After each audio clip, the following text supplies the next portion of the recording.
still feel the crystal piercing through my front. It was slick and wet, and I was sure it was coated in red. I was still numb, but I could feel it there. As the gravity began to increase, I began to drift downward, which I realized was this direction. I could feel the pressure building on my lower abdomen. The crystal finally snapped as I began to fall down, and I managed to pull around and catch myself on the wall and get myself into a semi-sitting position across this diagonal floor. And I breathed shakily as the cavern began to change from green to a deep violet color, changing back to its normal hue. I closed my eyes and shuddered against the spear, which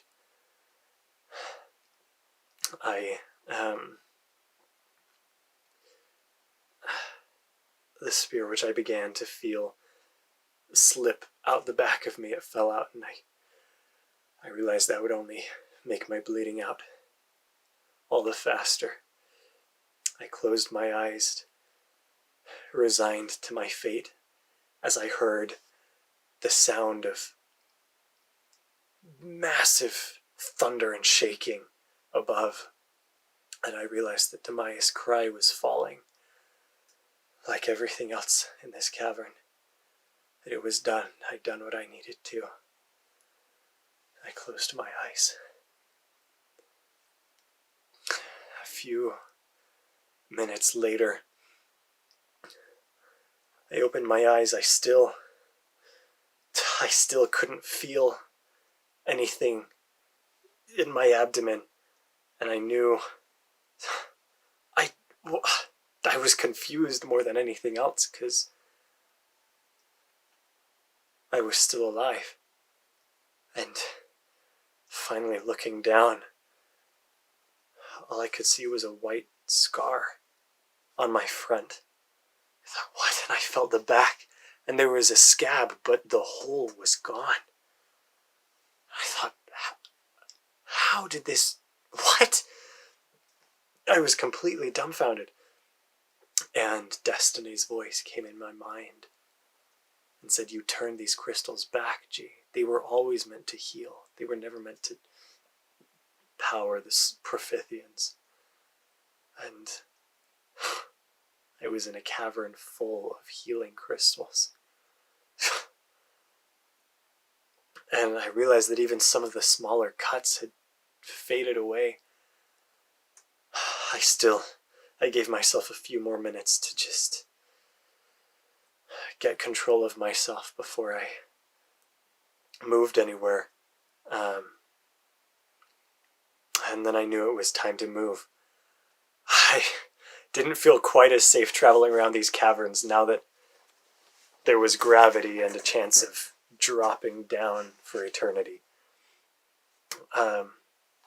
But I realized I was still a traveler, and harnessing gates to Veodicia, I made myself steps in the air that I was able to walk down along. That was handy. Only useful underground, but hey, I'll take it. I made my way down to the room that had the generator of some kind and pulled Talonthorn from it. Completely mangled. With little hope, I hummed into the basis stone and watched in awe as the wires rebent themselves and fused back together into the original sword. I could tell that it took a lot of energy from the basis stone, but I had my sword back again too. Making my way, I had to use Destiny to sire and figure out how to get back to the entrance, but creating stepping stones for myself through the air, I stepped across Veodicia to get through the world of darkness and made my way back up to the place where I'd first met Firus Emaya Fotheava. I came up to find Blaze and Athon holding the Profithians captive. Somehow Athon had gotten his bow back, and Blaze had trapped them all beneath a wall, or behind a wall of fire, and they were all huddled against the back wall. I mean, it definitely must have helped that all of the Profithian weaponry suddenly became useless now that I destroyed their generator, but I'm still very impressed with them. We wrapped the Profithians up, not out of fear, but just to keep track of them, and began to make our way up to the surface. As we went up the stairs to the smaller chamber that was there, it was caved in, and with the entire city falling, I knew I couldn't burrow us out of this with siring. But I wondered if there was a way we could get out through traveling. And reaching out to Veodicia, we were close enough to the surface that I was able to access the surface of Veodicia. And I opened up the portal enough to send everybody through that I was able to take even the Profithians through. And we ended up on a plateau atop Veodicia, bright sun shining above us. And when I opened a portal back to the world of darkness again, I was able to get us up to the surface of the world of darkness. We came through to see miles and miles of rubble and wreckage. There were people walking amidst it, but the entire city had fallen. Thankfully, most of the Profithians had left. There were still a large number that had been crushed. And I was sorry for that. And still yet others that had survived the fall, or had been out in the outskirts of the city and had survived the fall, and I knew we had to do something with them. And Destiny told me we needed to send them back to their home world. As we walked along toward the village, because that was some vantage point, somewhere we could go, I pulled one of the travelers off of one of the Profithians that we had tied up. And though the traveler itself was broken, as I reached in and pulled it out, tossed out the now purple crystal that was there, and searched through the half pieces, I pulled out a wood chip that I recognized as a gate that was used to power the traveling ability somehow. And gathering the travelers from the other Profithians, I broke those open similarly and pulled out all of the gates till I had a half dozen of them together. And the Profithians weren't happy with being with us, but they weren't going to fight a sire and an elf and a fire unicorn. It's just not going to happen. And I, pulling the gates together, they were small, but it was easier for me to access their world, whatever that was. And I took each of them and sent them through the portal to wherever they may go, which let us travel more freely. As we got closer to the village, we came into a valley, kind of, just because there were places where the rubble was built up and others where it wasn't. But we came to a place where they had begun to gather. Both the people, the rebels were gathering, and where they were gathering the Profithians, now that they had the only working weaponry. And I sent a command through everybody to gather all of their travelers, break them open, and to bring me the gates.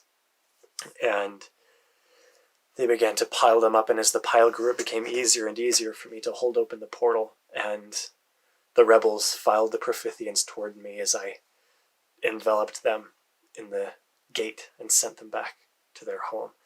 Some were crying and shying away. They didn't want to go, didn't know what was going on. Others were just angry but knew there was nothing that they could do, and it hurt me to see the grief that we were causing them, but something had to be done. There were children crying in their mother's arms, others with no adults around at all, and they seemed as scared of the other Profithians as they did of the rebels as we forced them back to the Profithian world. Eventually, Scar came up beside me and said, "Gee, you need to take a break." And I stopped long enough to give her a hug, and she said, "You can't keep going like this. When's the last time you've eaten?" And I said, "I'll be fine, Scar." She said, "No, these people can wait. You'll be fine." She grabbed my arm and traveled us to a lush green valley. And she said, "Just take 5 minutes. Take a break. You need rest too." It's all right, fine. I had something to eat to appease her, and she said, "Besides, you'll need strength for what's to come." And I wondered at that, but I didn't ask. I waited for her to explain exactly what she meant. I ate a little something and did feel a lot better after that. And then came back to the world of darkness, which I recognized through Destiny was called Saramea, was the original world. And Scar said, "Before you get back to sending people through the gates, there's something you need to see." And I followed her. I gave orders to gather all of the Profithians, and we'd send them through in batches, but we needed them all here. And she led me a few valleys over to where they were gathering the dead. I knew what I would see. There were Profithian corpses along one side of the valley and human along the other. There weren't as many human ones, but a lot more than I would have liked to have seen. And she led me along one of the rows to where Grant lay among the dead. He'd been shot through multiple times, but his face, unmarked, was a mask of peace. I fell down to my knees in the rubble, and Scar came down and put her arm around me.